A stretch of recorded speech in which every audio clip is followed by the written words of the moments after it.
గడిచిన 4-5 రోజులుగా ఆంధ్రప్రదేశ్ రాష్ట్రంలో పరిస్థితులు చూస్తుంటే నారా చంద్రబాబు నాయుడు గారు ఆదేశాలు ఇస్తాడు. లోకేష్ నాయుడు అలాగే ఈ రాష్ట్ర డీజీపీ, ఇంటెలిజెన్స్ డీజీపీ, అలాగే లా అండ్ ఆర్డర్ డీజీపీ ఈ ముగ్గురు కలిసి దాన్ని నిర్భయంగా నిర్లజ్జగా అమలు చేయటం.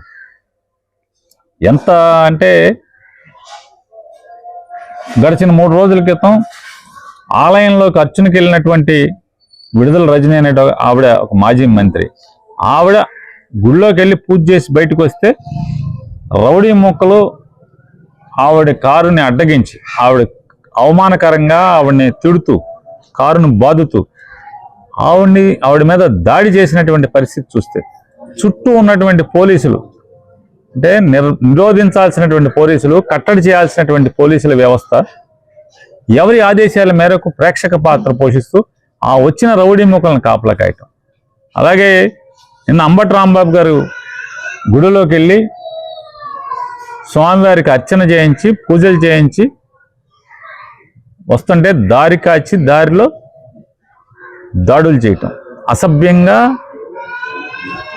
ఆడవారు కూడా, స్త్రీలు కూడా అంటే నోటితో పలకలేనటువంటి దోషణలతో రాంబాబు గారిని తిడితే ఏం చేస్తాడు? మనిషిగా దారి కాచి కొన్ని అవతలోళ్ళు మతిస్థిమితం లేనోళ్ళు, మెంటలోళ్ళు అనుకుంటే మనకెందుకులే మెంటలోళ్ళతో అని చెప్పి వెళ్ళిపోవచ్చు. కానీ వాళ్ళు బాధ్యతాయుతమైనటువంటి నామినేటెడ్ పదవుల్లో ఉండి, లేదా పార్టీల్లో విశిష్టమైనటువంటి అధికారాలు ఉండి రాజకీయం చేస్తున్నటువంటి తెలుగుదేశం నాయకులు కర్రలతో యథేచ్ఛగా చూడండి. గుంటూరు రాజధాని అంటాం, నడిబొడ్డులో కర్రలతో రాడ్లతో దారి కాచి ఒక మాజీ మంత్రిని, ఒక సీనియర్ రాజకీయ నాయకుడిని అడ్డగించి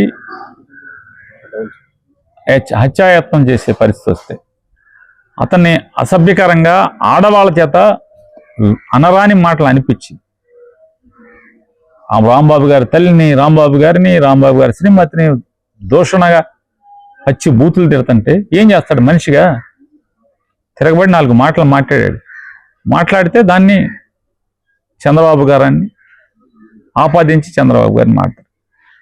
కొన్ని దాని మీద రాంబాబు గారిని కేసు కట్టి అరెస్ట్ చేశారా? అదేం లేకపోగా పైనుంచి ఆదేశాలు అందుకున్నటువంటి గుంటూరు జిల్లాలో ఉన్నటువంటి తెలుగుదేశం కార్యకర్తలు అందరూ కూడా మొత్తం విచ్చలవిడిగా పోలీసుల్ని అండగా పెట్టుకుని ఆయన ఇంటి మీద, ఆఫీస్ మీద విధ్వంసం సృష్టించారు. ఆటవిక మోకల్లాగా ప్రవర్తించారు. అతన్ని హత్యాయత్నం చేశారు. కానీ పోలీసులు ప్రేక్షక పాత్ర వహిస్తూ వచ్చిన మోకలకి కాపు కాసినటువంటి పరిస్థితులు. ఆఖరికి ఈ రాష్ట్రంలో ఉన్నటువంటి టీవీ ఛానల్స్లకు కూడా ఆ వాయు వరుసలు లేకుండా, జ్యోతి, ఆర్టీవీ, TV9 వారు వీరని లేకుండా అందరినీ కూడా దేహశుద్ధి చేసి ఈ రాష్ట్రంలో జరుగుతున్నటువంటి విధ్వంసం లైవ్లో ఎక్కడ కనపడనివ్వకుండా చేసేదానికి, రికార్డులు అంటే ఎక్కడ కూడా విజువల్గా ఎక్కడ కనపడకూడదని చెప్పి దాడులు చేయటం, ఇవన్నీ కూడా పైనుంచి ఆదేశాలు. రాష్ట్ర డీజీపీ కూర్చునే కుర్చీకి, అతని కాపురం ఉండే చోటికి ఎంత దూరం? 30-40 కిలోమీటర్ల దూరంలో ఇంత విధ్వంసం జరుగుతుంటే వేలాది మందిగా, అంటే ముందు ఒక 500, 1000 నుంచి 1000 నుంచి 1500, 15 నుంచి 2000 లారీలు పెట్టి, బస్సులు పెట్టి, కారులు పెట్టి పోగేసి తీసుకొచ్చి గుంటూరులో ఆ విధ్వంసం చేస్తే, మళ్ళీ ఈ రోజున జోగి రమేష్ గారు, ఆయన భార్య, కొడుకులు కలిసి తంబలపల్లిలో వాయిదా ఉండటం వల్ల రేపు ఇవాళ దారిలో శ్రీశైలం కానీ టెంపుల్స్ అన్నిటికి వెళ్ళి తంబలపల్లి చేరుకుంటే ఇంటి దగ్గరికి వెళ్ళి పెట్రోలు, డీజిలు చుట్టినటువంటి గుడ్డలు, బాటిల్స్తో ఆ వరండాలోకి ఇసిరి ఆ ఇల్లు తగలబెట్టేటువంటి కార్యక్రమం చేయటం, ఇంటిని గేటును తన్నే కార్యక్రమం. పోలీసులు ఏం చేస్తున్నారా అంటే చూసి ప్రేక్షక పాత్ర చూస్తున్నారు. వైసీపీ వాళ్ళు దాన్ని అడ్డుకుంటాకి వెళ్తుంటే వాళ్ళని లాఠీ చార్జ్ చేస్తారు పోలీసులు. అసలు ఈ రాష్ట్రంలో ఏం జరుగుతుంది అనేది, అంటే ఇవాళ జరుగుతున్నటువంటి ఈ ఉద్దేశపూర్వకం ప్రభుత్వం చేస్తున్నటువంటి రాజ్యహింస, ముఖ్యమంత్రి నాయకత్వంలో, ముఖ్యమంత్రి ఆదేశాలతో జరుగుతున్నటువంటి రాజ్యహింస లేకపోతే కనుక వేలాది మంది ప్రాణాలకి ఇవాళ ముప్పు వచ్చే పరిస్థితులు ఉన్నాయి. ఇవాళ రాష్ట్రపతి పాలన విధించడానికి సంపూర్ణంగా అవకాశం ఉన్నటువంటి రాష్ట్రం ఆంధ్రప్రదేశ్ రాష్ట్రం. వైఎస్ఆర్ కాంగ్రెస్ పార్టీ తరఫున డిమాండ్ చేస్తున్నాం, రాష్ట్రపతి వాళ్ళని విధించాలని చెప్పని, తక్షణమే కేంద్ర ప్రభుత్వం బలగాల్ని పంపించాలని చెప్పని. ఇవాళ లోకేష్ అలాగే చంద్రబాబు నాయుడు గారు వీరిద్దరి యొక్క తప్పుడు పరిపాలనతో ఇవాళ వైఎస్ఆర్ కాంగ్రెస్ పార్టీ నుంచి ఎవరెవరైతే ప్రశ్నిస్తున్నారో, ఎవరెవరైతే గట్టిగా ఈ ప్రభుత్వాన్ని నిలదీస్తున్నటువంటి వారిని, ప్రశ్నించిన వారిని ప్రతి ఒక్కరిని కూడా ఈ రకమైన ఆటవిక దాడులు చేస్తూ, ఇల్లు ధ్వంసం చేస్తూ, దహనాలు చేస్తూ, పోలీసులను అడ్డంగా పెట్టుకుని, పోలీసుల సమక్షంలో పెట్టుకుని ఇవాళ ఏమనాలి?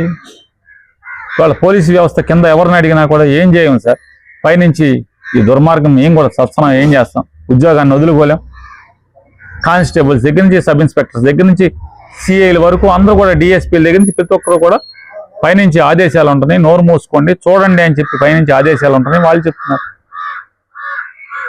పోలీసుల్ని ఇంత నిర్వీర్యం చేస్తున్నటువంటి ఈ రాష్ట్ర డీజీపీ గారు, ఇంటెలిజెన్స్ డీజీపీ గారు, ఇది కరెక్టా? మీరు ప్రమాణం చేసి ఉద్యోగం తీసుకున్నారు, ఈ ప్రమాణాలు గాలికి వదిలేశారా అని అడుగుతున్నాం, ప్రశ్నిస్తున్నాం.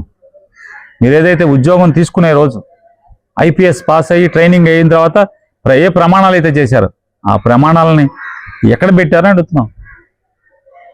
చివరికి ఎట్లా అంటే ప్రజలందరి కళ్ళకి మీరు వేసుకున్న కాకి యూనిఫామ్ కూడా పసుపచ్చగా కనపడే పరిస్థితిలో మీరు డీజీపీ గారు, ఇంటెలిజెన్స్ డీజీపీ గారికి ఎట్లా యూనిఫామ్ ఉండదు అనుకోండి. ప్రజలు మాట్లాడుకునేటువంటి పలచనగా మాట్లాడుకునేటువంటి రీతిలో మీరు వ్యవహరించటం, ఈ రాష్ట్రాన్ని అంటే మీరు కాపాడాల్సినటువంటి మీరే భక్షకులుగా మారి రాక్షసులకు తోడుగా మీరు వంత పాడుతుంటే ఏం చేయాలి? అందుకే డిమాండ్ చేస్తున్నాం, రాష్ట్రపతి పాలన విధించాలి, తక్షణమే కేంద్ర ప్రభుత్వ బలగాల్ని ఆంధ్రప్రదేశ్ రాష్ట్రానికి పంపాలని చెప్పని మేము మోడీ గారిని అట్లా కేంద్ర ప్రభుత్వాన్ని కూడా డిమాండ్ చేస్తున్నాం.